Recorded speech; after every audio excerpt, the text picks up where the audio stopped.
Good morning, class 4. We have completed the chapter 2, that is my teeth. Now we are moving ahead with the chapter 3, that is the other organ system.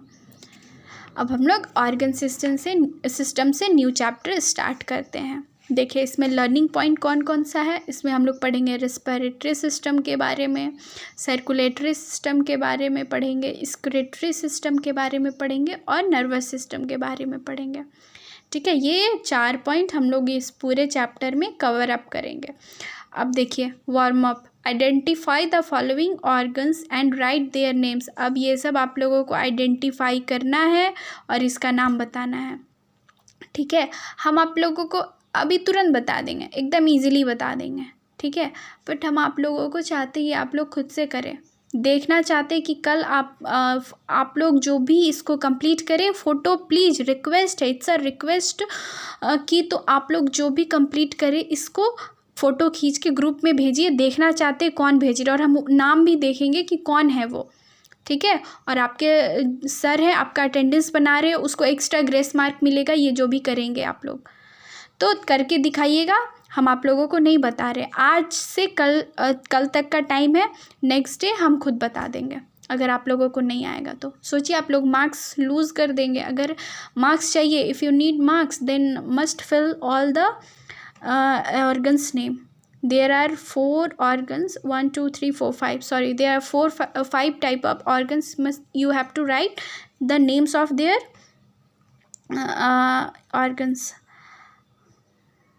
1 2 3 4 5, yeah, it's a 5. तो आप लोगों को 5 organ का नाम लिखना है. ठीक है, और हमको फ़ोटो खींच के ग्रुप में भेजना है. हम देखना चाह रहे कि आप लोग कौन कौन किए हैं. तो हम लोग चैप्टर स्टार्ट करते हैं. क्या है? The organ system. Different organ of our body work together in a system and help us to perform different activities. हम लोगों के बॉडी में बहुत सारे ऑर्गन हैं, सिर्फ एक तो नहीं है ना, बहुत सारा ऑर्गन है, जिस वजह से हम लोगों का बॉडी काम करता है और अलग अलग तरह से काम करता है, अलग अलग काम करता है. There are 4 main organ system except digestive system in the body. 4 main system है.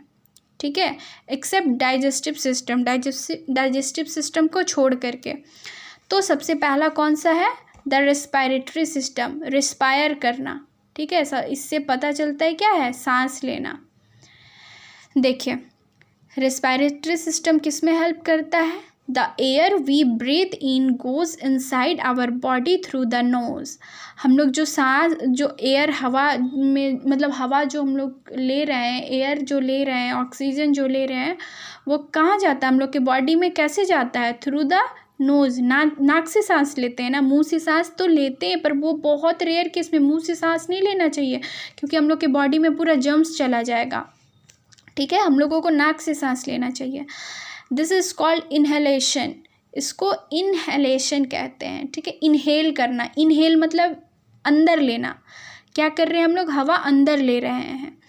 From the nose the air goes down the windpipe towards the lungs. We have 2 lungs.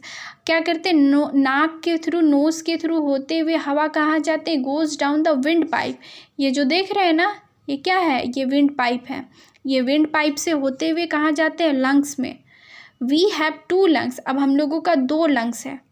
ये आप लोगों को पता था? शायद आप लोग इससे पहले प्रीवियस क्लास में पढ़े होंगे तो आप लोगों को सर या मैम जो भी बताए होंगे. तो हम लोगों का 2 लंग्स होता है. देखिए the lungs help in respiration. Lungs किस चीज़ में हेल्प करता है? रेस्पिरेशन में, सांस लेने में. अब रेस्पिरेशन क्या है? Respiration is a process by which oxygen from the air we breathe in is absorbed into the blood and carbon dioxide is removed from the blood. ये क्या है? रेस्पिरेशन एक ऐसा प्रोसेस है जिसमें हम लोग ऑक्सीजन लेते हैं फ्रॉम द एयर. हवा से हम लोग क्या ले रहे हैं? ऑक्सीजन. ह्यूमन बींग क्या करते हैं? ऑक्सीजन लेते हैं और क्या रिलीज़ करते हैं, क्या छोड़ते हैं? इनहेल का मतलब लेना, एक्सहेल का मतलब बाहर छोड़ना. तो क्या छोड़ते हैं? कार्बन डाइऑक्साइड छोड़ते हैं. और ये जो हवा ले रहे हैं वो किस में एब्जॉर्ब होता है? ब्लड में. ठीक है, हम लोगों के ब्लड में ये एब्जॉर्ब होता है। And carbon dioxide is removed, मतलब बाहर निकाल दिया जाता है। रिमूव बोलिए, रिलीज बोलिए, एक्सेल बोलिए, ये सब क्या होता है? यह कार्बन डाइऑक्साइड को छोड़ना, बाहर निकालते हैं हम लोग। ऑक्सीजन लेते हैं और कार्बन डाइऑक्साइड बाहर छोड़ते हैं। With each breath the lungs add fresh oxygen to our blood. हर जितना भी सांस जो हम लोग लगातार जो सांस ले रहे हैं वो लंग्स क्या कर रहा है? ऐड फ्रेश ऑक्सीजन, एकदम फ्रेश ऑक्सीजन क्या कर रहे हैं? हम लोगों के ब्लड में भेज रहे हैं, है ना। The impure air full of carbon dioxide is then exhaled और ब्रीथ आउट। और जो इम्प्योर, जो ख़राब है, वो क्या हो रहा है? कार्बन डाइऑक्साइड के फॉर्म में बाहर निकल जा रहा है। जो अच्छा है वो हम लोगों के लंग्स में रह रहा है, और बाकी जो ख़राब है, जो इम्प्योर है, जो प्योर नहीं है, वो एक्सेल और ब्रीथ आउट हम लोग क्या कर रहे हैं? निकाल दे रहे बाहर, या उसको ब्रीथ आउट कर दे रहे, सांस के थ्रू बाहर निकाल दे रहे हैं। The lungs are protected by a cage like structure made of bones. हम लोगों का लंग्स किस चीज़ से प्रोटेक्ट हो रहा है? बोन्स से हो रहा है, जो बोन्स का बना हुआ होता है। It is known as rib cage. वो जो बोन से जो बना हुआ होता है, हम लोगों के लंग्स को प्रोटेक्ट कर रहा होता है। जो हम लोगों का लंग्स है ना, उसको प्रोटेक्ट कर रहा होता है, उसको क्या बोलते हैं? रिब केज बोलते हैं। बहुत इंपॉर्टेंट है ये सब, आप लोग ध्यान से सुनिए और समझिए, आप लोगों के आगे के लिए बहुत इंपॉर्टेंट है। All these are very much important for coming classes. ठीक है, आप लोग जितने आने वाले क्लास है उसके लिए बहुत इंपॉर्टेंट है। Respiratory, circulatory, excretory, nervous. ठीक है। When the windpipe gets choked, people suffer from the asthma and other breathing disorder. ये क्या होता है? जब हम लोगों का विंड पाइप में कोई प्रॉब्लम आ जाता है, कुछ भी बहुत ज़्यादा अगर प्रॉब्लम आ जाता है, तो हम लोग सांस लेने में क्या होता है? तकलीफ़ होने लगता, प्रॉब्लम होने लगता। मान लीजिए ये विंड पाइप है, इसी में कोई प्रॉब्लम हो गया, तो क्या आप लोग ये जो इसको अगर हम लोग दबा दिया जाए, यहाँ पे ब्रेक कर जाए, तो क्या सांस जो ले रहे हैं अगर ब्रेक करेगा तो हवा क्लियर हम लोगों के लंग्स में जा पाएगा? क्या नहीं जाएगा, कहीं से नहीं जाएगा। तो क्या होगा? इससे हम लोगों को बीमारी होगा, ब्रीदिंग डिसऑर्डर, जिसको हम लोग एस्थमा बोलते हैं, है ना। अस्थमा का क्या मतलब होता है? सांस लेने में प्रॉब्लम होना। तो सांस लेने में प्रॉब्लम क्यों होता है? ये जो भी विंड पाइप है, इस किसी वजह से वहाँ पे प्रॉब्लम हो जाता है, चोक्ड हो जाता है। ठीक है, वहाँ पे कुछ या तो कट फट या किसी तरह से कुछ ना कुछ विंड पाइप में प्रॉब्लम आता है, तो ये अस्थमा का प्रॉब्लम होता है, breathing problem. They use N inhaler which release a drug that widens the air passage making breathing easier। ये क्या करते हैं? इन्हेलर, जो भी अस्थमा पेशेंट होते हैं, जिनको भी सांस लेने में तकलीफ़ होता है, वो क्या करते हैं? इन्हेलर यूज़ करते हैं। ऐसे करके उसको दबाते हैं और मुंह में सांस लेते हैं। मूवीज़ वगैरह में भी देखे होंगे, सांस जब लेने में तकलीफ़ होने लगता है तो इन्हेलर को ऐसा करके प्रेस करते हैं, मुंह में सांस लेते हैं। उसमें क्या होता है? वो उसमें कोई एयर नहीं होता, उसमें एक ड्रग प्रेजेंट होता है। जो हम लोगों का जो एयर पास हो रहा है ना, जो इसके थ्रू एयर पास हो रहा है, वो अगर सिकुड़ गया है या उसमें कोई प्रॉब्लम आ गया है, तो अगर सिकुड़ गया तो उसको वाइड कर देते हैं। ऐसे हो गया आपका, मान लीजिए एयर पास नहीं कर रहा, तो वो ड्रग को भेजेंगे इसमें, तो धीरे धीरे क्या होगा? थोड़ा थोड़ा फैलेगा, तो वो आराम से चला जाएगा। इसलिए इन्हेलर का यूज़ करते हैं। ठीक है। Smoking and air pollution causes breathing disorder and harm our lungs. आप लोगों को पता है स्मोकिंग जो है, जो लोग सिगरेट, बीड़ी ये सब पीते हैं, ये बहुत बड़ा प्रॉब्लम है, बहुत बड़ा प्रॉब्लम है। लंग्स का फुल्ली लंग्स डैमेज कर देता है। और मान लीजिए लंग्स ही डैमेज हो जाएगा तो हम लोग सांस ही नहीं ले पाएंगे, तो ज़िंदा रह पाएंगे क्या? कहीं से ज़िंदा नहीं रह पाएंगे। तो हम लोगों को स्मोकिंग, या हम लोग जहाँ पे बहुत ज़्यादा पॉल्यूशन है, हम लोगों को मुँह ढक लेना चाहिए। ठीक है।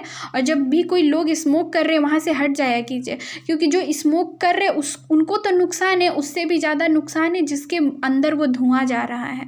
ठीक है। तो स्मोकिंग करने से हम लोगों को, सब लोगों को रोकना भी चाहिए, और पॉल्यूशन हो तो हम लोगों को मुंह ढक लेना चाहिए। ठीक है, जिससे हम लोगों के लंग्स में बहुत सारे बीमारी होते, बहुत सारा प्रॉब्लम होता है, लंग्स डिसऑर्डर हो जाता है ना। तो we would try to reduce air pollution and stay away from smoking. हम लोगों को क्या करना चाहिए, इसको एयर पॉल्यूशन को कम करना चाहिए और स्टे अवे, दूर रहना चाहिए स्मोकिंग से। जो बीड़ी वगैरह पीते हैं, स्मोक करते, सिगरेट पीते हैं, सिगरेट ये सब बहुत ख़राब है, बहुत हार्मफुल है। आप लोग सोचिए रिस्पायरेटरी सिस्टम पर विंड पाइप, लंग्स, ये सब में प्रॉब्लम आता है। जो स्मोकिंग कर रहे हैं, जो बहुत सारा पॉल्यूशन फैला रहे हैं, जिसको कोई टेंशन नहीं है एनवायरनमेंट का, वो लोग क्या है, निश्चिंत रह रहे हैं, पर उससे क्या हो रहा है, बहुत सारा प्रॉब्लम क्रिएट हो रहा है। ये आप लोगों को समझ में आता है। आप लोग आज के जनरेशन के बच्चे, यही आप ही लोग बड़े होंगे, तो आप लोगों को ही लोगों को अवेयर कराना है, सब लोगों को बताना है ये सब बहुत ही हानिकारक है। और ऐसा नहीं है कि हम लोग सिर्फ बोल रहे हैं, ये आप लोग पढ़ करके जा रहे हैं तो बता रहे हैं लोगों को, है ना। तो ये बहुत ज़रूरी है। तो हम लोग किस के बारे में पढ़े, रेस्पिरेटरी सिस्टम के बारे में पढ़े। अब हम लोग नेक्स्ट सर्कुलेटरी सिस्टम के बारे में पढ़ेंगे, ठीक है। Thank you class 4।